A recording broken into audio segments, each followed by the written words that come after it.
और आगे बढ़ते हैं, बात करेंगे ईरान की। तीसरे वर्ल्ड वॉर की दहलीज पर खड़ी दुनिया के लिए एक चौंकाने वाली खबर सामने आई है। एक रिपोर्ट में दावा किया गया है कि अगले साल तक ईरान परमाणु संपन्न देशों की फहरिस्त में शामिल हो जाएगा। देखिए,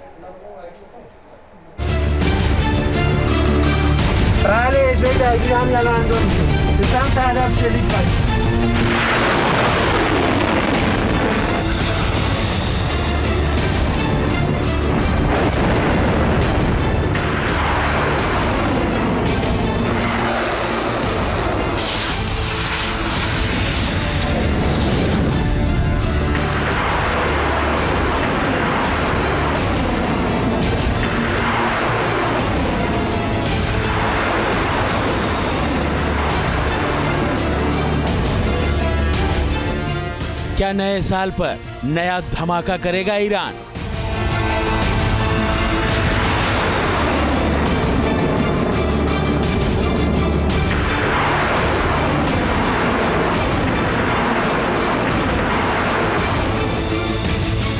क्या 2025 में परमाणु ताकत बन जाएगा ईरान?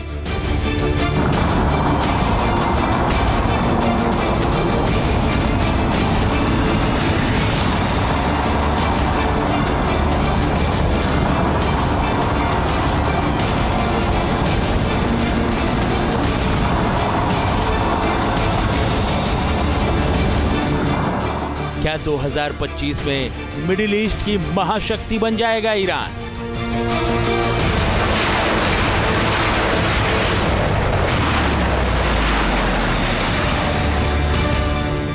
क्या परमाणु बम बनाने के बेहद करीब है ईरान?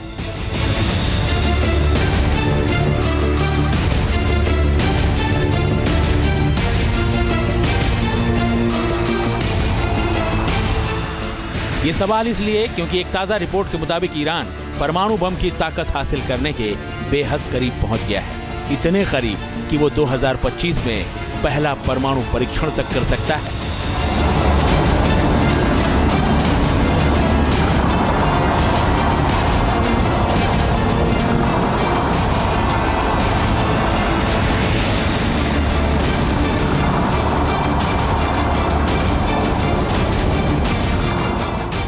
ये रिपोर्ट इसलिए भी डराती है क्योंकि अभी कुछ वक्त पहले अंतर्राष्ट्रीय परमाणु ऊर्जा एजेंसी यानी IAEA के प्रमुख ने कहा था कि ईरान परमाणु हथियार बनाने में इस्तेमाल होने योग्य यूरेनियम भंडार को तेजी के साथ बढ़ा रहा है।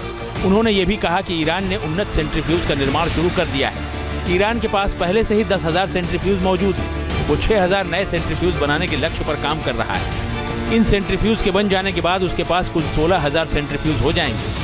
ज्यादा सेंट्रीफ्यूज होने से ईरान यूरेनियम को और तेजी के साथ संवर्धित कर सकेगा और परमाणु बम बनाने के बेहद करीब पहुंचता चला जाएगा।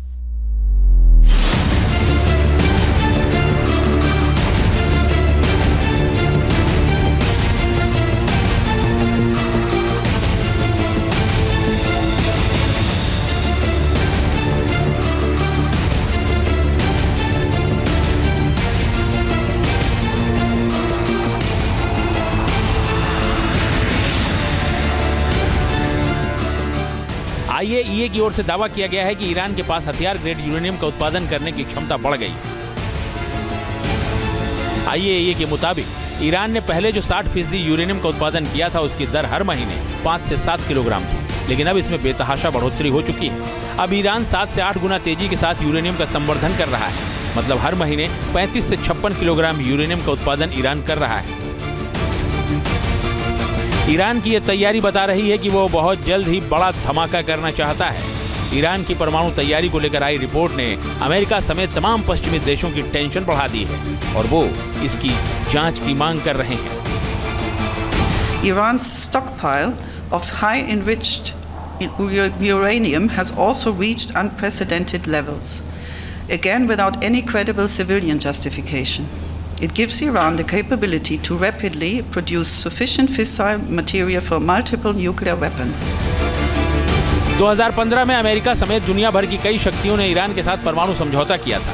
डील ये थी कि पश्चिमी देश ईरान से आर्थिक प्रतिबंध हटाएंगे और बदले में ईरान सिर्फ परमाणु ऊर्जा के लिए जरूरी मात्रा तक ही यूरेनियम का संवर्धन करेगा। समझौते के तहत ईरान को सिर्फ 3.67% तक यूरेनियम के संवर्धन की इजाजत थी। वो 300 किलो तक यूरेनियम का भंडार रख सकता था। हालांकि 2018 में डोनाल्ड ट्रंप ने एक तरफा फैसला लिया और ईरान के साथ हुए परमाणु समझौते को तोड़ दिया। माना जा रहा है कि इसी के बाद से ईरान ने अपने परमाणु कार्यक्रम को तेजी और विस्तार देना शुरू किया था और अब वो इस ताकत को हासिल करने के बेहद करीब पहुंच गया है। ईरान के परमाणु कार्यक्रम का सच जानने के लिए जल्द ही IAEA की एक टीम ईरान का दौरा करने वाली है। ये टीम ईरान के प्रमुख परमाणु प्रतिष्ठानों का दौरा कर सच का पता लगाएगी और वहां यूरेनियम संवर्धन की गतिविधियों को भी जांचेगी और परखेगी। ईरान का कहना है कि उसे इस काम पर कोई आपत्ति नहीं है। ईरान संयुक्त राष्ट्र परमाणु निगरानी संस्था की अपनी परमाणु साइटों तक पहुंच और निरीक्षण में कोई बाधा नहीं डालेगा। वो इसका स्वागत करता है। हमारा परमाणु कार्यक्रम शांतिपूर्ण कामों के लिए था, है और रहेगा। परमाणु प्रौद्योगिकी में देश की प्रगति कभी भी कम नहीं होगी। ईरान का परमाणु कार्यक्रम कई जगहों पर फैला हुआ है।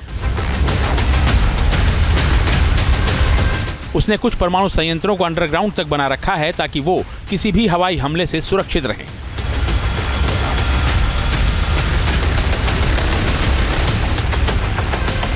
परमाणु ताकत हासिल करने की खबरों के बीच ईरान ने यह कहकर मिडिल ईस्ट में एक बार फिर से तनाव बढ़ा दिया है कि वो इजराइल के खिलाफ ऑपरेशन ट्रू प्रॉमिस 3 को जरूर अंजाम देगा।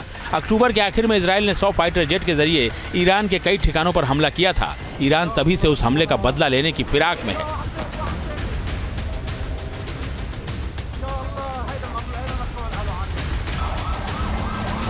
इजराइल ने 26 अक्टूबर को ईरान पर हमला किया था। इसके बाद से ही ईरान आग बबूला है और उसने इजराइल पर बहुत ही खतरनाक पलटवार की कसम खाई हुई है। यानी इजराइल पर हमला किसी भी वक्त और किसी भी तारीख को हो सकता है।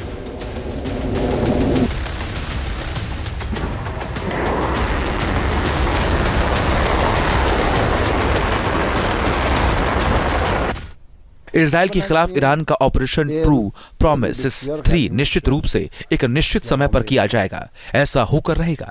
हमें सही मौके का इंतजार है। जिन कमांडरों ने पहले के 2 ऑपरेशनों को पूरा किया, वे ऑपरेशन ट्रू प्रॉमिस 3 को भी पूरा करेंगे। 26 अक्टूबर के बाद और आज के हालात में बस इतना बदलाव हुआ है कि पहले ईरान के सामने नेतन्याहू के सबसे बड़े दोस्त बाइडेन खतरा नंबर 2 बने हुए थे। अब ईरान के सामने नेतन्याहू के नए दोस्त डोनाल्ड ट्रंप खतरा नंबर 1 बनते हुए नजर आ रहे हैं। ये बात ट्रंप भी बहुत अच्छी तरह से जानते हैं कि वक्त गुजरने के साथ ईरान का बदले वाला मिजाज और खतरनाक होता चला जाएगा। ईरान कह भी चुका है कि अमेरिका में राष्ट्रपति कोई भी बने, इससे उस पर कोई फर्क नहीं पड़ने वाला है।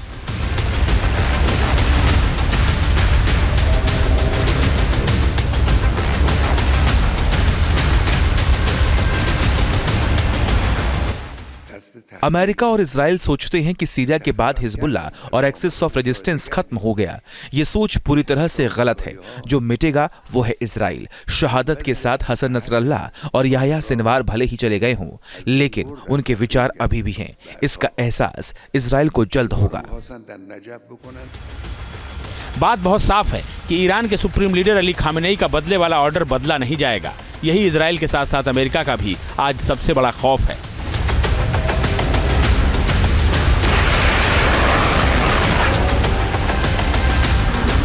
ईरान इजराइल से बदला लेने की तैयारी को चुपचाप अंजाम दे रहा है। हाल ही में उसने एक इंटरकॉन्टिनेंटल बैलिस्टिक मिसाइल का परीक्षण भी किया है।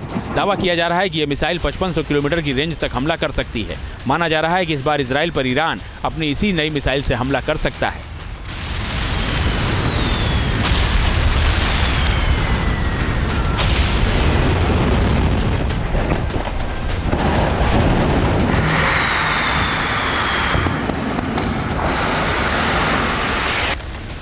ईरान आगे क्या करने जा रहा है? क्या डोनाल्ड ट्रंप के चुनाव जीतने के बाद अमेरिका ईरान को लेकर और ज्यादा आक्रामक हो जाएगा? ईरान बार बार कह रहा है कि उसका तीसरा हमला यानी ऑपरेशन ट्रू प्रॉमिस 3 बहुत घातक होने वाला है। उसका कहना है कि इजराइल पछताएगा कि उसने ईरान पर 26 अक्टूबर जैसा हमला क्यों किया।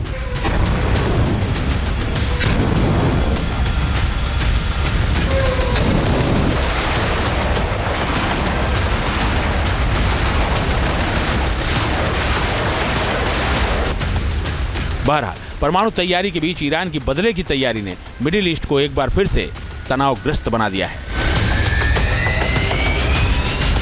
Team news nation. News nation अब व्हाट्सएप पर खबरों की ताजा अपडेट के लिए न्यूज नेशन के इस क्यूआर कोड को स्कैन करें